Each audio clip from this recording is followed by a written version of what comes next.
వివేకానందని ఆశయ సాధన కోసం ప్రతి ఒక్కరూ కృషి చేయాలన్నారు ఎమ్మెల్యే చింతకుంట విజయ రమణారావు. పెద్దపల్లి జిల్లా సుల్తానాబాద్లో స్వామి వివేకానందని జయంతి వేడుకలను ఘనంగా నిర్వహించారు. వివేకానందని విగ్రహానికి పూలమాల వేసి ఘనంగా నివాళులర్పించారు ఎమ్మెల్యే విజయ రమణారావు. భారతీయ సంస్కృతి సాంప్రదాయాలు దేశ విదేశాల్లో చాటి చెప్పిన మహానుభావుడు వివేకానందుడని అన్నారు. ఆయన బోధనలు నేటి యువతరానికి ఎంతో ఆదర్శమని చెప్పారు. నేటి యువత అతని సూక్తులను ఆదర్శంగా తీసుకొని ప్రపంచం గుర్తించేలా ఎదగాలని కోరారు ఎమ్మెల్యే.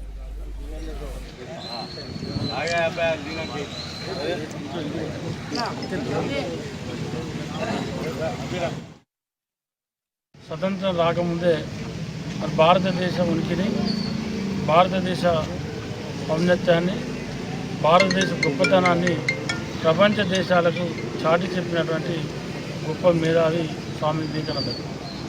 మరి ఆనాడు ఎవరికి భయపడకుండా, ఎక్కడ కూడా వెనుకంజ వేయకుండా మరి ఆనాడు ప్రపంచ దేశాల సదస్సు జరిగితే మరి అనార్గాలంగా మాట్లాడి మన దేశానికి గొప్ప గౌరవం తెచ్చిన వ్యక్తి స్వామి వివేకానందుడు.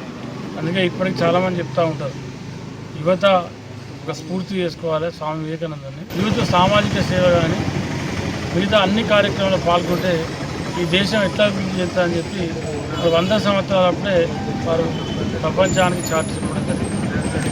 అందుకే ఇవాళ వారు మన మధ్యలో లేకున్నా మరి వారి ఆశయ సాధనకు యువత అంతా కూడా నడుము తట్టి మరి వాళ్ళంతా కూడా ముందుండి మన దేశం కోసం, దేశ ప్రజానీకం కోసం, ఈ దేశాన్ని ముందుకు తీసుకెళ్ళడం కోసం ప్రతి యువకుడు, ప్రతి యువతి